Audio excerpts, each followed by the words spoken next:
이스라엘 자손이 여로보암이 행한 모든 죄를 따라 행하여 거기서 떠나지 아니하므로 여호와께서 그의 종 모든 선지자를 통하여 하신 말씀대로 드디어 이스라엘을 그 앞에서 내쫓으신지라.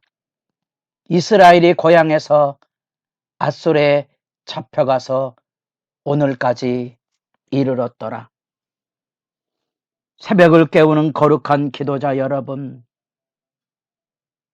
하나님의 말씀 안에 두렵고 떨림의 경건이 새로워 악에 물들지 않는 주의 은총 아래의 삶을 복되게 열어갈 수 있기를 바랍니다.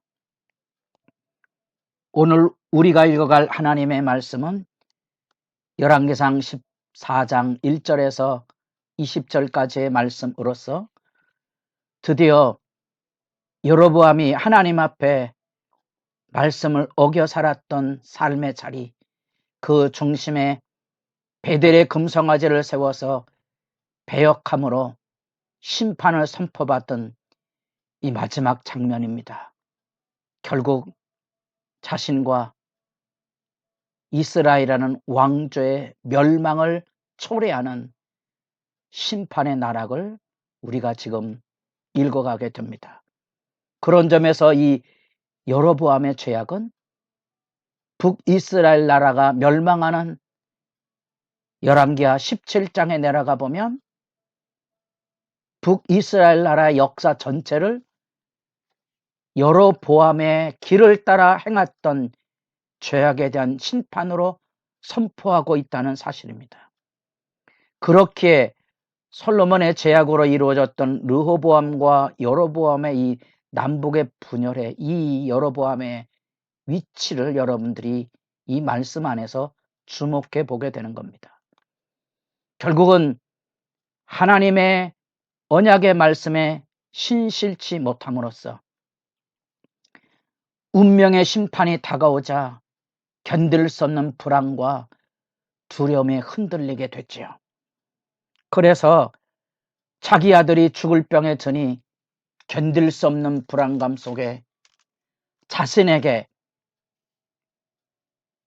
이스라엘 10지파를 떼어줄 것, 왕으로 세울 것에 대한 예언을 들려줬던 나이 많은 아이야 선지자를 찾아가서 마음의 위로를 얻으려고 변장을 하고 아내를 보내는 슬픈 장면이 여기 보입니다. 그것이 바로 하나님의 말씀에 바로 서지 못한 자의 삶의 두려움과 요동함이지요. 우리의 믿음이 어디에 있습니까? 믿음이 어디 있습니까? 주님께서 제자들에게 자주 물었던 질문입니다. 너희의 믿음이 어디 있느냐? 우리가 가볍게 여기는 일상의 삶 안에 하나님의 언약에 바로 서지 않으면 늘 이 죄가 가져온 세상의 욕망이나 유혹이나 풍파에 흔들릴 수밖에 없다는 겁니다. 갈라디아서 1장에 눈앞에 밝히 보이는 십자가의 복음이 있는데 이 복음에서 신속히 떠나가는 것을 나는 이상히 여기노라 안타까움의 이야기죠. 하나님의 언약의 말씀에 진실을 지키는 일의 중요성을 알아야 합니다. 아무리 변장하고 아내를 보냈어도 나이 많아 눈이 어두워진 이 아이야는 영안은 흐리지 않아서 여로보암의 아내를 알아봅니다. 발소리만 듣고도 알아보고 선연한 하나님의 언약을 어긴 언약적인 저주로서의 심판을 일깨웁니다.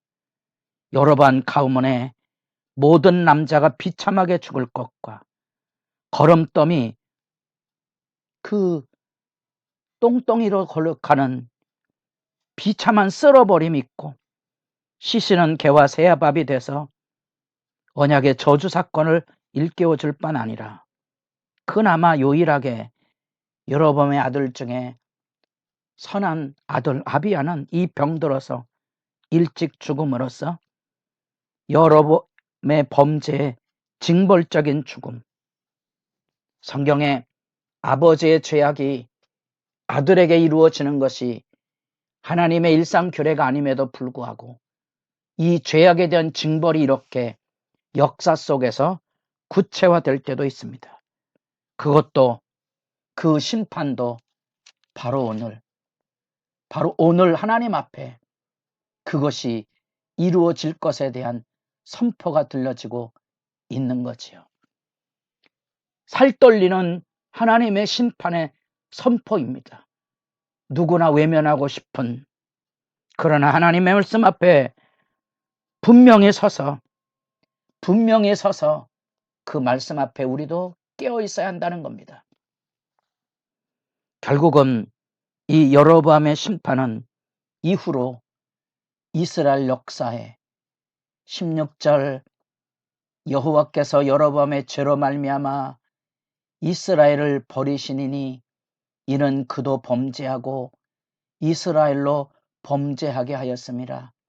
이 말씀이 열왕기하 17장으로 내려가 보면 이스라엘 역사의 마지막에 여로보암의 길을 따라 이스라엘이 멸망한 구체적인 증언으로 확증이 되고 있다는 사실입니다. 슬픈 얘기지요.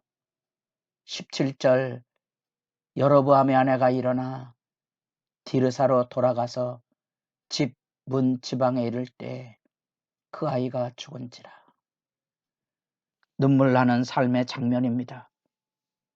번과에 대한 하나님의 언약을 깨뜨린 여로보암의 죄악에 대한 언약적인 저주가 그렇게 아들도 이제 시작되는 북이스라엘의 운명도 파멸로 끌어서 이제 이스라엘도 하나님의 은혜로 200여 년간 유지가 될지 모르지만 수도 없는 반역과 피바람을 통하여 역사의 마지막에 여라합 왕으로 몰락할 것이 지금 여기 여로보암을 통하여 예고되고 있다는 사실입니다. 그리고 그렇게 나답이 여로보암의 아들 나답이 일어나 왕이 되지만 불과 자기 1년을 채우지 못한 채 그 짧은 통치 기간을 이루지도 못하고 반역으로 무너져가는 여로보암의 왕가의 슬픈 말로를 우리가 지켜보고 있습니다. 세상은 끊임없이 권력과 힘을 숭배하는 악의 유혹으로 언제나 우리를 휘몰아가고 있습니다. 그 휘몰아가는 현장에서 교회도 역시 권력 싸움에 멍드는 실체를 볼 수 있다면 부부간에도 가정에서 부모와 자녀 간에도 저마다의 욕망과 아집과 교만으로 서로 물어뜯는다는 말을 한다면 심한 말입니까? 상처와 아픔을 가지고 살아가는 슬픈 모습들을 여러분 보시고 그 말로의 하나님의 심판을 두려워하십시오. 하나님 말씀 앞에 이 새벽을 깨우는 것처럼 책임 있는 삶을 우리가 당당하게 보이며 살았다면 이렇게 선지자 앞에 거짓을 꾸며 나아가지 않게 될 것이고 선지자의 심판이 쏟아질 때 하나님 앞에 당당히 나아가서 회개하고 하나님의 은혜를 구하는 은혜의 보좌 앞에 서는 담담함을 우리가 잊지 않을 텐데 여러분 책임 있는 삶이 없으면 은혜의 보좌 앞에 나아갈 담대한 믿음을 잃어버린다는 사실을 가볍게 여기지 마십시오. 이 세상에 힘과 권력이 보증하지 못하는 하나님의 심판이 있다는 사실을 이 여로보암의 행적에서 그리고 그 왕조의 몰락에서 선연하게 지켜보시고 우리가 오늘날 하나님 앞에 어떻게 살아가야 하는지 그 말씀을 생각하며 우리도 끊임없이 깨어 있어서 하나님의 언약의 말씀에 진실을 지켜 행함으로써